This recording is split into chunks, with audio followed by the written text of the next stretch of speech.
உலகம் எனக்கென்றும் விளங்காதது, உறவே எனக்கென்று விளங்கானது. அடடா முந்தானை சிறையானது, இதுவே என் வாழ்வில் முறையானது.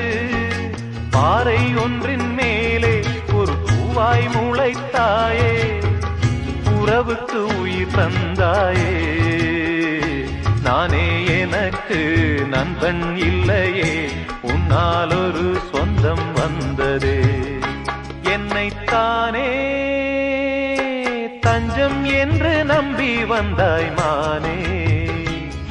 உயிர் பூவெடுத்து ஒரு மாலையிடு, விழி நீர் தெளித்து ஒரு கோலமிடு. என்னைத்தானே தஞ்சம் என்று நம்பி வந்தாய் மானே.